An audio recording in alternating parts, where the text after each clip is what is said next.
Although NBC took its eye off scripted comedy shows for a while there, both Happy's Place and St. Denis Medical proved that the network could come to dominate the genre if it played its cards right. NBC broadcasts a wide variety of shows, but it is not unreasonable to call the network a haven for procedurals. From Law and Order to Law and Order, Special Victims Unit, to Chicago PD, Chicago Fire, and Chicago Med, to new arrivals like Brilliant Minds and The Hunting Party, almost all of NBC's scripted shows fall under the procedural umbrella. There are police procedurals, medical procedurals, and general procedurals, but they all have this format in common. Still, while Law and Order, Special Victims Unit Season 27's release might be one of the network's most anticipated TV events of 2025, this doesn't mean that NBC's scripted output is limited to this one format. In fact, the arrival of Happy's Place Season 2 proves that the network might be quietly redefining its brand for the better. Happy's Place and St. Denis Medical both earned great ratings. Both NBC sitcoms began in the 2024-2025 TV season. Image of Happy's Place Season 2 Reba as Bobby and Melissa Peterman as Gabby hugging. Via NBC. As surprising as it may sound, Happy's Place and St. Denis Medical prove that NBC could soon dominate the network sitcom landscape. This is a big promise, considering the network hasn't been America's premier provider of scripted sitcoms in years. However, both shows did extremely well in the ratings during their debut seasons, proving NBC has potential for growth. Both Happy's Place and St. Denis Medical debuted in late 2024, starting out with around 4 million viewers apiece. Happy's Place did an incredible job of holding on to this commanding audience share.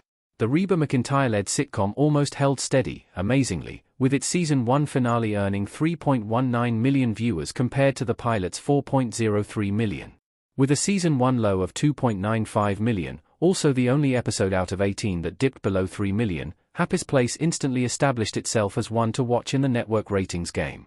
However, viewers should not underestimate the potential St. Denis Medical Season 2 holds, especially considering the show's strong showing in the ratings.st. Denis Medical started out its debut season a little lower, with 3.75 million compared to the 4.03 million boasted by Happy's Place. However, the series is a workplace mockumentary with an ensemble cast, while Happy's Place is a traditional multi-camera sitcom starring the heroine of the cult classic Reba. As such, this minor drop-off is understandable. What's more notable is that St. Denis Medical ended its first season with an impressive audience share of 2.12 million, dropping only as far as 2.07 million in its least watched episode. Again, these numbers might not sound as impressive when compared to the views garnered by Happy's Place, but they do paint a picture when lined up against the offerings of other networks. NBC has not focused on sitcoms in recent years. The network cancelled numerous high-profile sitcoms recently. Beverly actor in The Exclusive Logo and the Goldbergs family looking at the baby in Custom Image. Custom Image by Simone Ashmore.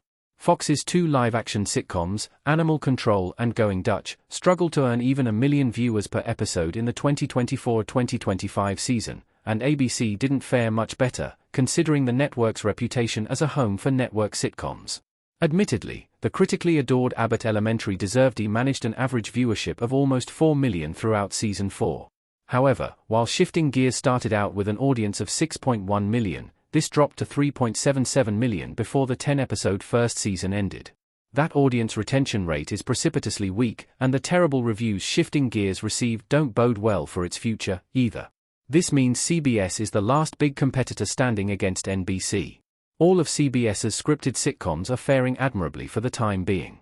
Ghosts earned just under 5 million viewers per episode on average in Season 4, The Neighborhood earned just over 5 million, and Georgie and Mandy's First Marriage raked in an average viewership of around 6. Thus, there is no denying that NBC can't compete with CBS when it comes to sitcoms for the time being.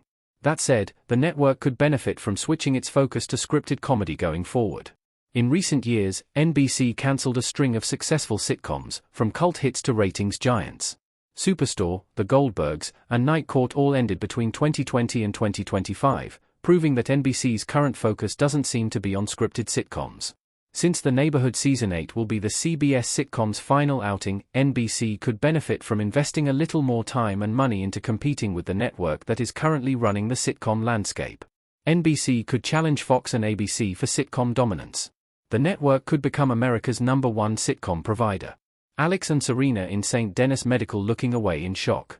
Historically speaking, NBC has taken some impressive creative risks that paid off when it comes to sitcoms.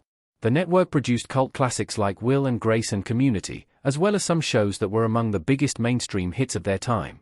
This is the network behind Sanford and Son, Family Ties, The Cosby Show, and The Golden Girls, as well as The Fresh Prince of Bel-Air and 30 Rock. NBC has never been predictable when it comes to scripted comedy content, and the network once dominated the sitcom genre entirely with the bona fide mega-hit Cheers. Now, the timing is perfect for NBC to regain its crown. It will be hard for the network to trouble the dominance of CBS's offerings, but cracks are starting to appear in the crown. ABC no longer has the Connors, while Fox is down to only 2 shows that are both struggling to justify their existence ratings-wise. Outside of CBS, NBC comfortably leads the field here. While Georgie and Mandy's First Marriage Season 2 is likely to outdo both shows in the coming season, Happy's Place and St. Denis Medical still prove that NBC should put its money into sitcoms, judging by the successful debut seasons of these 2 shows.